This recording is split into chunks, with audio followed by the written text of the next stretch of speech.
ਮੇਰੀ ਸੱਸ ਮੈਨੂੰ ਰੋਜ਼ ਰਾਤ ਨੂੰ ਦੁੱਧ ਪਿਲਾਉਂਦੀ ਸੀ। ਮੈਨੂੰ ਬਹੁਤ ਪਿਆਰ ਵੀ ਕਰਦੀ ਸੀ। ਉਹ ਮੈਨੂੰ ਕਹਿੰਦੀ ਕਿ ਤੂੰ ਮੇਰੀ ਨੂੰਹ ਨਹੀਂ, ਧੀ ਹੈ। ਪਰ ਇੱਕ ਦਿਨ ਮੈਂ ਦੁੱਧ ਪੀਣ ਤੋਂ ਮਨਾ ਕਰ ਦਿੱਤਾ ਤਾਂ ਮੇਰੀ ਸੱਸ ਤੇ ਮੇਰੇ ਪਤੀ ਨੇ ਮੈਨੂੰ ਬਹੁਤ ਮਾਰਿਆ ਤੇ ਮੈਨੂੰ ਘਰੋਂ ਕੱਢ ਦਿੱਤਾ। ਜਦੋਂ ਮੈਂ ਆਪਣੇ ਪੇਕੇ ਪਹੁੰਚੀ ਤਾਂ ਮੈਂ ਆਪਣੇ ਘਰਦਿਆਂ ਨੂੰ ਪੂਰੀ ਗੱਲ ਦੱਸੀ ਤਾਂ ਮੇਰੇ ਪਾਪਾ ਨੂੰ ਬਹੁਤ ਗੁੱਸਾ ਆ ਗਿਆ।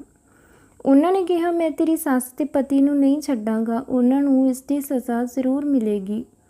ਜਦੋਂ ਮੇਰੇ ਪਾਪਾ ਮੈਨੂੰ ਲੈ ਕੇ ਮੇਰੇ ਸਸੁਰਾਲ ਪਹੁੰਚੇ ਤਾਂ ਮੇਰੀ ਸੱਸ ਨੂੰ ਦੇਖਦੇ ਹੀ ਉਹਨਾਂ ਨੂੰ ਕੁਝ ਕਹਿਣ ਦੀ ਬਜਾਏ ਉਹਨਾਂ ਅੱਗੇ ਹੱਥ ਜੋੜ ਕੇ ਮਾफ़ੀ ਮੰਗਣ ਲੱਗੇ। ਇਹ ਦੇਖ ਕੇ ਮੇਰਾ ਸਿਰ ਚਕਰਾ ਗਿਆ। ਮੇਰਾ ਨਾਮ ਕਵਿਤਾ ਹੈ। ਹਰ ਰੋਜ਼ ਦੀ ਤਰ੍ਹਾਂ ਮੇਰੀ ਸੱਸ ਅੱਜ ਵੀ ਮੇਰੇ ਲਈ ਦੁੱਧ ਲੈ ਕੇ ਆਈ ਤੇ ਉਹ ਦੁੱਧ ਪੀ ਕੇ ਮੈਨੂੰ ਗੂੜੀ ਨੀਂਦ ਆ ਜਾਂਦੀ ਸੀ। ਮੈਨੂੰ ਇੰਝ ਲੱਗਦਾ ਜਿਵੇਂ ਉਹ ਮੇਰੇ ਦੁੱਧ ਵਿੱਚ ਕੁਝ ਮਿਲਾਉਂਦੀ ਹੋਵੇ, ਪਰ ਉਹ ਹਮੇਸ਼ਾ ਕਹਿੰਦੀ ਕਿ ਤੂੰ ਮੇਰੀ ਨੂੰਹ ਨਹੀਂ, ਧੀ ਹੈ। ਇਸ ਲਈ ਉਹਨਾਂ ਦਾ ਪਿਆਰ ਦੇਖ ਕੇ ਮੈਂ ਉਹਨਾਂ ਬਾਰੇ ਚਾਹ ਕੇ ਵੀ ਗਲਤ ਨਾ ਸੋਚ ਪਾਉਂਦੀ। ਮੈਂ ਸਵੇਰੇ 6 ਵਜੇ ਉੱਠੀ ਤਾਂ ਦੇਖਿਆ ਕਿ ਮੇਰੀ ਸੱਸ ਪੂਜਾ ਪਾਠ ਕਰ ਰਹੀ ਸੀ। ਮੈਂ ਵੀ ਆਪਣੇ ਕੰਮ ਵਿੱਚ ਲੱਗ ਗਈ। ਮੇਰੀ ਸੱਸ ਦਾ ਵਿਵਹਾਰ ਮੇਰੇ ਪ੍ਰਤੀ ਬਹੁਤ ਚੰਗਾ ਸੀ। ਮੇਰੇ ਪਤੀ ਡਾਕਟਰ ਸਨ, ਉਹ ਅੱਜ ਕੱਲ੍ਹ ਰਾਤ ਦੀ ਡਿਊਟੀ 'ਤੇ ਸਨ। ਮੈਂ ਆਪਣੀ ਸਸੁਰਾਲ ਵਿੱਚ ਬਹੁਤ ਖੁਸ਼ ਸੀ। ਮੇਰੀ ਸੱਸ ਤੇ ਮੇਰਾ ਪਤੀ ਮੈਨੂੰ ਬਹੁਤ ਪਿਆਰ ਕਰਦੇ ਸਨ। ਮੇਰੇ ਸਸੁਰਾਲ ਵਿੱਚ ਮੇਰੇ ਪੇਕਿਆਂ ਦੀ ਤਰ੍ਹਾਂ ਕੋਈ ਕਮੀ ਨਹੀਂ ਸੀ। ਮੈਨੂੰ ਮੇਰੇ ਮਾਂ-ਪਿਓ ਨੇ ਬਹੁਤ ਲਾਡਾਂ ਨਾਲ ਪਾਲਿਆ ਸੀ। ਮੇਰੇ ਲਈ ਜਦੋਂ ਅਮਰ ਦਾ ਰਿਸ਼ਤਾ ਆਇਆ ਤਾਂ ਮੇਰੇ ਮਾਂ-ਪਿਓ ਨੂੰ ਮੁੰਡਾ ਬਹੁਤ ਪਸੰਦ ਆ ਗਿਆ। ਇਸ ਲਈ ਉਹਨਾਂ ਨੇ ਹਾਂ ਕਰ ਦਿੱਤੀ। ਪਰ ਉਸ ਸਮੇਂ ਅਮਰ ਦੀ ਮਾਂ ਬਹੁਤ ਬਿਮਾਰ ਹੋਣ ਕਰਕੇ ਹਸਪਤਾਲ ਸੀ, ਜਿਸ ਕਰਕੇ ਉਹ ਚਾਹੁੰਦੇ ਸੀ ਕਿ ਵਿਆਹ ਜਲਦੀ ਅਤੇ ਸਧਾਰਨ ਤਰੀਕੇ ਨਾਲ ਹੋਵੇ। ਪਰ ਮੇਰਾ ਮਾਂ-ਪਿਓ ਮੇਰਾ ਵਿਆਹ ਧੂਮ-ਧਾਮ ਨਾਲ ਕਰਨਾ ਚਾਹੁੰਦੇ ਸਨ। ਪਰ ਅਮਰ ਕਹਿਣ ਲੱਗੇ ਕਿ ਰੱਬ ਨਾ ਕਰੇ ਮੇਰੀ ਮਾਂ ਨੂੰ ਕੁਝ ਹੋ ਜਾਵੇ। ਉਹ ਤਾਂ ਬਸ ਮੇਰਾ ਘਰ ਵਸਿਆ ਦੇਖਣਾ ਚਾਹੁੰਦੀ ਹੈ। ਇਸ ਲਈ ਮੇਰੇ ਮਾਂ-ਪਿਓ ਨੇ ਹਾਲਾਤ ਨੂੰ ਦੇਖਦੇ ਹੋਏ ਵਿਆਹ ਲਈ ਰਾਜ਼ੀ ਹੋ ਗਏ। ਸਾਡੇ ਵਿਆਹ ਤੋਂ ਬਾਅਦ ਮੇਰੀ ਸੱਸ ਦੀ ਤਬੀਅਤ ਵਿੱਚ ਵੀ ਬਹੁਤ ਸੁਧਾਰ ਆ ਗਿਆ। ਉਹ ਹਰ ਵੇਲੇ ਪੂਜਾ ਪਾਠ ਕਰਦੀ ਰਹਿੰਦੀ। ਉਹ ਇੱਕ ਪੜ੍ਹੀ ਲਿਖੀ ਔਰਤ ਸੀ। ਮੈਂ ਇੱਕ ਦਿਨ ਬੈਠੇ-ਬੈਠੇ ਆਪਣੀ ਸੱਸ ਨੂੰ ਪੁੱਛਿਆ ਕਿ ਤੁਸੀਂ ਇੰਨੇ ਪੜ੍ਹੇ ਲਿਖੇ ਹੋ, ਪਹਿਲਾਂ ਕਦੇ ਨੌਕਰੀ ਨਹੀਂ ਕੀਤੀ? ਤਾਂ ਮੇਰੀ ਸੱਸ ਕਹਿਣ ਲੱਗੀ ਕਿ ਮੈਂ ਪਹਿਲਾਂ ਇੱਕ ਕੰਪਨੀ ਵਿੱਚ ਕੰਮ ਕਰਦੀ ਸੀ, ਪਰ ਕਿਸੇ ਕਾਰਨ ਕਰਕੇ ਨੌਕਰੀ ਛੱਡਣੀ ਪਈ। ਮੈਂ ਅੱਗੇ ਪੁੱਛਣ ਹੀ ਵਾਲੀ ਸੀ ਕਿ ਮੇਰੇ ਪਤੀ ਆ ਗਏ। ਫਿਰ ਮੈਂ ਉਹਨਾਂ ਲਈ ਚਾਹ ਬਣਾਉਣ ਲੱਗ ਗਈ। ਅੱਜ ਰਾਤ ਨੂੰ ਫਿਰ ਮੇਰੀ ਸੱਸ ਮੇਰੇ ਲਈ ਦੁੱਧ ਲੈ ਕੇ ਆਈ। ਮੈਂ ਕਿਹਾ, ਹਜੇ ਮੇਰਾ ਮਨ ਨਹੀਂ, ਇਸ ਲਈ ਮੈਂ ਰੁੱਕ ਕੇ ਪੀ ਲੈਂਦੀ ਹਾਂ। ਮੇਰੀ ਸੱਸ ਇਹ ਸੁਣ ਕੇ ਕਮਰੇ ਵਿੱਚੋਂ ਚਲੀ ਗਈ। ਮੈਂ ਉਹ ਦੁੱਧ ਨਹੀਂ ਪੀਤਾ, ਪਰ ਮੈਨੂੰ ਅੱਜ ਨੀਂਦ ਨਹੀਂ ਆ ਰਹੀ ਸੀ। ਬਹੁਤ ਕੋਸ਼ਿਸ਼ ਦੇ ਬਾਵਜੂਦ ਵੀ ਨੀਂਦ ਨਹੀਂ ਆਈ। ਮੈਂ ਸੋਚਿਆ ਕਿ ਚਲੋ ਦੁੱਧ ਗਰਮ ਕਰਕੇ ਪੀ ਲੈਂਦੀ ਹਾਂ। ਜਦੋਂ ਮੈਂ ਦੁੱਧ ਗਰਮ ਕਰਨ ਲਈ ਰਸੋਈ ਵਿੱਚ ਗਈ ਤਾਂ ਮੈਨੂੰ ਲੱਗਿਆ ਕਿ ਘਰ ਵਿੱਚ ਕੋਈ ਹੈ। ਮੈਨੂੰ ਕਿਸੇ ਦੀ ਆਵਾਜ਼ ਆ ਰਹੀ ਸੀ। ਮੈਨੂੰ ਲੱਗਿਆ ਕਿ ਕੋਈ ਛੱਤ ਉੱਪਰ ਹੈ। ਮੈਂ ਡਰਦੇ-ਡਰਦੇ ਛੱਤ ਵੱਲ ਗਈ ਤਾਂ ਮੇਰੀ ਸੱਸ ਦੀ ਕਿਸੇ ਨਾਲ ਗੱਲ ਕਰਨ ਦੀ ਆਵਾਜ਼ ਆ ਰਹੀ ਸੀ। ਪਰ ਜਦੋਂ ਤੱਕ ਮੈਂ ਪਹੁੰਚਦੀ ਉੱਥੇ ਕੋਈ ਨਹੀਂ ਸੀ। ਇਸ ਲਈ ਮੈਂ ਚੁੱਪਚਾਪ ਆਪਣੇ ਕਮਰੇ ਵਿੱਚ ਚਲੀ ਗਈ। ਪਰ ਮੇਰਾ ਸ਼ੱਕ ਮੇਰੀ ਸੱਸ 'ਤੇ ਗਹਿਰਾ ਹੁੰਦਾ ਜਾ ਰਿਹਾ ਸੀ। ਅਗਲੇ ਦਿਨ ਮੇਰੀ ਸੱਸ ਮੇਰੇ ਕੋਲ ਆ ਕੇ ਬੈਠ ਗਈ ਤੇ ਪੁੱਛਣ ਲੱਗੀ ਕਿ ਰਾਤ ਦੁੱਧ ਪੀ ਲਿਆ ਸੀ, ਨੀਂਦ ਕਿਵੇਂ ਆਈ? ਮੈਨੂੰ ਲੱਗ ਰਿਹਾ ਸੀ ਕਿ ਕੁਝ ਨਾ ਕੁਝ ਤਾਂ ਗੜਬੜ ਜ਼ਰੂਰ ਹੈ, ਪਰ ਮੈਂ ਆਪਣਾ ਸ਼ੱਕ ਜ਼ਾਹਿਰ ਨਾ ਹੋਣ ਦਿੱਤਾ। ਮੈਂ ਗੱਲਾਂ-ਗੱਲਾਂ ਵਿੱਚ ਆਪਣੀ ਸੱਸ ਨੂੰ ਉਸਦੀ ਨੌਕਰੀ ਛੱਡਣ ਦਾ ਕਾਰਨ ਪੁੱਛਿਆ, ਕਿਉਂਕਿ ਮੈਂ ਆਪਣੀ ਸੱਸ ਬਾਰੇ ਸਭ ਕੁਝ ਜਾਣ ਕੇ ਕਿਸੇ ਨਤੀਜੇ 'ਤੇ ਪਹੁੰਚਣਾ ਚਾਹੁੰਦੀ ਸੀ। ਮੇਰਾ ਸਵਾਲ ਸੁਣ ਕੇ ਮੇਰੀ ਸੱਸ ਦੇ ਚਿਹਰੇ 'ਤੇ ਉਦਾਸੀ ਛਾ ਗਈ। ਉਹ ਗਹਿਰੀ ਸੋਚ ਵਿੱਚ ਡੁੱਬ ਗਈ। ਫਿਰ ਕਹਿਣ ਲੱਗੀ ਕਿ ਵੱਡੇ ਲੋਕ ਆਪਣੇ ਥੱਲੇ ਕੰਮ ਕਰਨ ਵਾਲਿਆਂ ਨੂੰ ਪੈਰ ਦੀ ਜੁੱਤੀ ਸਮਝਦੇ ਹਨ। ਉਹਨਾਂ ਦੀ ਬਿਲਕੁਲ ਵੀ ਇੱਜ਼ਤ ਨਹੀਂ ਕਰਦੇ। ਉਹਨਾਂ ਨੂੰ ਜ਼ਮੀਨ ਦੇ ਕੀੜੇ ਮਕੌੜੇ ਸਮਝਿਆ ਜਾਂਦਾ ਹੈ। ਜਿੱਥੇ ਮੈਂ ਕੰਮ ਕਰਦੀ ਸੀ ਉੱਥੋਂ ਦਾ ਮਾਲਿਕ ਮੈਨੂੰ ਗਲਤ ਨਜ਼ਰ ਨਾਲ ਦੇਖਦਾ ਸੀ। ਇੱਕ ਦਿਨ ਮੈਂ ਬੌਸ ਦੇ ਆਫਿਸ ਵਿੱਚ ਕਿਸੇ ਕੰਮ ਲਈ ਗਈ ਸੀ, ਪਰ ਬੌਸ ਤਾਂ ਕਿਸੇ ਹੋਰ ਹੀ ਮੂਡ ਵਿੱਚ ਸੀ।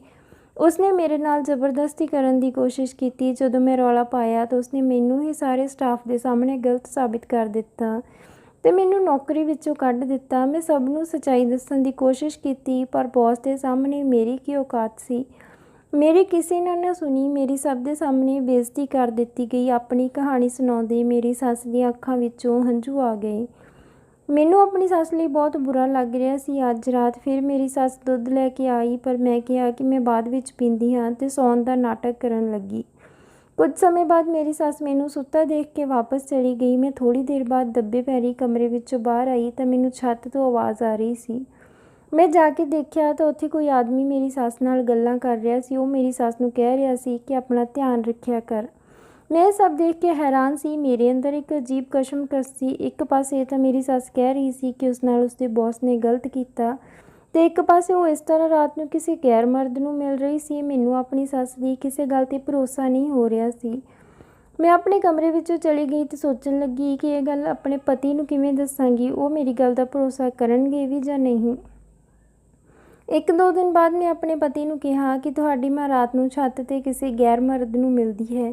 मेरी पूरी गल आराम नाल सुनन तो बाद अमर ने मैनूं कहा कि अपना समान पैक कर ले, मेरी मां चरित्रहीन है, मैं तैनूं उस नाल नहीं रख सकदा, तूं अपने शरीफ परिवार नाल रह। वो अपनी मां नूं कहण लग्या कि ਇਹ ਤੁਹਾਨੂੰ ਚਰਿੱਤਰਹੀਨ ਕਹਿ ਰਹੀ ਹੈ, ਪਰ ਮੈਨੂੰ ਤੁਹਾਡੇ 'ਤੇ ਪੂਰਾ ਭਰੋਸਾ ਹੈ। ਉਸਨੇ ਮੇਰੀ ਇੱਕ ਨਾ ਸੁਣੀ ਅਤੇ ਮੈਨੂੰ ਮੇਰੇ ਪੇਕਿਆਂ ਦੇ ਦਰਵਾਜ਼ੇ 'ਤੇ ਛੱਡ ਆਇਆ। ਜਦੋਂ ਮੈਂ ਘਰ ਦੇ ਅੰਦਰ ਗਈ, ਮੇਰੀ ਅਜਿਹੀ ਹਾਲਤ ਦੇਖ ਕੇ ਘਰ ਵਾਲੇ ਬਹੁਤ ਪਰੇਸ਼ਾਨ ਹੋ ਗਏ। ਮੈਂ ਉਹਨਾਂ ਨੂੰ ਸਾਰੀ ਗੱਲ ਦੱਸੀ। ਮੇਰੇ ਪਾਪਾ ਨੂੰ ਮੇਰੀ ਹਾਲਤ ਦੇਖ ਕੇ ਬਹੁਤ ਗੁੱਸਾ ਆ ਗਿਆ। ਉਹ ਕਹਿਣ ਲੱਗੇ ਕਿ ਮੈਂ ਉਹਨਾਂ ਨੂੰ ਸਬਕ ਸਿਖਾ ਕੇ ਰਹਾਂਗਾ, ਉਹ ਤੇਰੇ ਨਾਲ ਇਸ ਤਰ੍ਹਾਂ ਕਿਵੇਂ ਕਰ ਸਕਦੇ ਹਨ। ਮੇਰੇ ਪਾਪਾ ਮੈਨੂੰ ਲੈ ਕੇ ਮੇਰੇ ਸਸੁਰਾਲ ਪਹੁੰਚ ਗਏ। ਅਸੀਂ ਘਰ ਪਹੁੰਚੇ ਤਾਂ ਰਾਤ ਦੇ ਖਾਣੇ ਦਾ ਸਮਾਂ ਹੋ ਚੁੱਕਿਆ ਸੀ। ਅਮਰ, ਮੇਰੀ ਸੱਸ ਅਤੇ ਉਹ ਆਦਮੀ ਜਿਸ ਨੂੰ ਮੈਂ ਛੱਤ 'ਤੇ ਦੇਖਿਆ ਸੀ, ਇਕੱਠੇ ਬੈਠ ਕੇ ਖਾਣਾ ਖਾ ਰਹੇ ਸਨ। ਸਾਨੂੰ ਦੇਖ ਕੇ ਉਹ ਉੱਠ ਕੇ ਅੱਗੇ ਆਏ। ਮੇਰੀ ਸੱਸ ਮੇਰੇ ਪਾਪਾ ਵੱਲ ਦੇਖ ਕੇ ਬਹੁਤ ਖੁਸ਼ ਹੋਈ, ਪਰ ਪਾਪਾ ਦੇ ਮੂੰਹ 'ਤੇ ਉਦਾਸੀ ਸੀ। ਮੇਰੇ ਪਾਪਾ ਮੇਰੀ ਸੱਸ ਨੂੰ ਕਹਿਣ ਲੱਗੇ ਕਿ ਤੂੰ ਇੱਥੇ ਕੀ ਕਰ ਰਹੀ ਹੈ। ਮੇਰੇ ਪਾਪਾ ਦੀ ਆਵਾਜ਼ ਵਿੱਚ ਦਰਦ ਸੀ, ਪਰ ਮੇਰੀ ਸੱਸ ਦੀਆਂ ਨਜ਼ਰਾਂ ਵਿੱਚ ਪਾਪਾ ਲਈ ਨਫ਼ਰਤ ਦਿਖਾਈ ਦੇ ਰਹੀ ਸੀ। ਫਿਰ ਮੇਰੇ ਪਾਪਾ ਨੂੰ ਕਹਿਣ ਲੱਗੀ, ਤੈਨੂੰ ਕੀ ਲੱਗਿਆ ਸੀ ਕਿ ਤੈਨੂੰ ਤੇਰੇ ਪਾਪ ਦੀ ਸਜ਼ਾ ਕਦੇ ਨਹੀਂ ਮਿਲੇਗੀ। ਰੱਬ ਦੇ ਘਰ ਦੇਰ ਹੈ ਹਨੇਰ ਨਹੀਂ। ਪਾਪੀ ਨੂੰ ਆਪਣੇ ਪਾਪ ਦੀ ਸਜ਼ਾ ਇੱਕ ਦਿਨ ਜ਼ਰੂਰ ਮਿਲਦੀ ਹੈ। ਅੱਜ ਤੇਰੀ ਸਜ਼ਾ ਦਾ ਸਮਾਂ ਹੈ। ਇਹ ਸੁਣ ਕੇ ਮੇਰੇ ਪਾਪਾ ਕਹਿਣ ਲੱਗੇ ਕਿ ਤੂੰ ਮੈਥੋਂ ਬਦਲਾ ਲੈਣ ਲਈ ਮੇਰੀ ਬੇਟੀ ਦਾ ਇਸਤੇਮਾਲ ਕੀਤਾ ਹੈ, ਆਪਣੇ ਬੇਟੇ ਦਾ ਵਿਆਹ ਮੇਰੀ ਬੇਟੀ ਨਾਲ ਕਰਵਾਇਆ ਤਾਂ ਕਿ ਮੈਥੋਂ ਬਦਲਾ ਲੈ ਸਕੇ। ਇਹ ਸਭ ਸੁਣ ਕੇ ਮੈਂ ਹੈਰਾਨ ਰਹਿ ਗਈ। ਮੈਂ ਪੁੱਛਿਆ ਕਿ ਇਹ ਸਭ ਕੀ ਚੱਲ ਰਿਹਾ ਹੈ, ਤਾਂ ਮੇਰੀ ਸੱਸ ਨੇ ਦੱਸਿਆ ਕਿ ਤੇਰਾ ਪਿਓ ਹੀ ਮੇਰਾ ਬੌਸ ਸੀ, ਜੋ ਮੈਨੂੰ ਗਲਤ ਨਜ਼ਰ ਨਾਲ ਦੇਖਦਾ ਸੀ। ਮੇਰੇ ਪਾਪਾ ਨੇ ਸਾਰਾ ਸੱਚ ਦੱਸਿਆ ਅਤੇ ਆਪਣੀ ਗਲਤੀ ਵੀ ਮੰਨ ਲਈ। ਮੇਰੇ ਪਾਪਾ ਹੱਥ ਜੋੜ ਕੇ ਮਾफ़ੀ ਮੰਗਣ ਲੱਗੇ, ਕਹਿਣ ਲੱਗੇ, ਮੇਰੇ ਕੀਤੇ ਦੀ ਸਜ਼ਾ ਮੇਰੀ ਬੇਟੀ ਨੂੰ ਨਾ ਦਿਓ। ਹੁਣ ਮੇਰੀ ਸੱਸ ਦੇ ਚਿਹਰੇ 'ਤੇ ਸਕੂਨ ਸੀ। ਮੈਂ ਵੀ ਆਪਣੀ ਸੱਸ ਦੇ ਪਤੀ ਤੋਂ ਮਾफ़ੀ ਮੰਗੀ। ਮੈਨੂੰ ਤਾਂ ਉਹਨਾਂ ਨੇ ਮਾफ़ ਕਰ ਦਿੱਤਾ, ਪਰ ਪਾਪਾ ਨੂੰ ਮਾफ़ ਕਰਨ ਨੂੰ ਤਿਆਰ ਨਹੀਂ ਸਨ। ਇਸ ਲਈ ਪਾਪਾ ਵਾਪਸ ਚਲੇ ਗਏ। ਉਹ ਆਦਮੀ ਜੋ ਬੈਠਾ ਸੀ, ਉਹ ਮੇਰਾ ਸਹੁਰਾ ਸੀ। ਮੇਰੇ ਪਾਪਾ ਨੂੰ ਉਹਨਾਂ ਬਾਰੇ ਪਤਾ ਨਾ ਚੱਲੇ, ਇਸ ਲਈ ਮੈਨੂੰ ਵੀ ਉਹਨਾਂ ਬਾਰੇ ਨਹੀਂ ਦੱਸਿਆ ਗਿਆ। ਮੇਰੀ ਸੱਸ ਬਹੁਤ ਸ਼ਰੀਫ ਔਰਤ ਸੀ। ਹੁਣ ਅਸੀਂ ਸਾਰੇ ਖੁਸ਼ੀ-ਖੁਸ਼ੀ ਇਕੱਠੇ ਰਹਿੰਦੇ ਸੀ, ਪਰ ਮੈਂ ਵੀ ਆਪਣੇ ਪਾਪਾ ਨੂੰ ਮਾफ़ ਨਹੀਂ ਕਰ ਪਾ ਰਹੀ ਸੀ, ਕਿਉਂਕਿ ਉਹ ਔਰਤਾਂ ਦੀ ਇੱਜ਼ਤ ਕਰਨਾ ਨਹੀਂ ਜਾਣਦੇ ਸਨ। ਜੋ ਉਹਨਾਂ ਮੇਰੀ ਸੱਸ ਨਾਲ ਕੀਤਾ, ਉਹ ਬਹੁਤ ਗਲਤ ਸੀ। ਤਾਂ ਦੋਸਤੋ, ਇਹ ਸੀ ਅੱਜ ਦੀ ਕਹਾਣੀ। ਉਮੀਦ ਕਰਦੇ ਹਾਂ ਤੁਹਾਨੂੰ ਕਹਾਣੀ ਪਸੰਦ ਆਈ ਹੋਵੇਗੀ। ਤਾਂ ਵੀਡੀਓ ਨੂੰ ਲਾਈਕ ਅਤੇ ਸ਼ੇਅਰ ਜ਼ਰੂਰ ਕਰ ਦਿਓ ਅਤੇ ਚੈਨਲ ਨੂੰ ਵੀ ਜ਼ਰੂਰ ਸਬਸਕ੍ਰਾਈਬ ਕਰਿਓ। ਵੀਡੀਓ ਨੂੰ ਐਂਡ ਤੱਕ ਦੇਖਣ ਲਈ ਤੁਹਾਡਾ ਬਹੁਤ ਬਹੁਤ ਧੰਨਵਾਦ।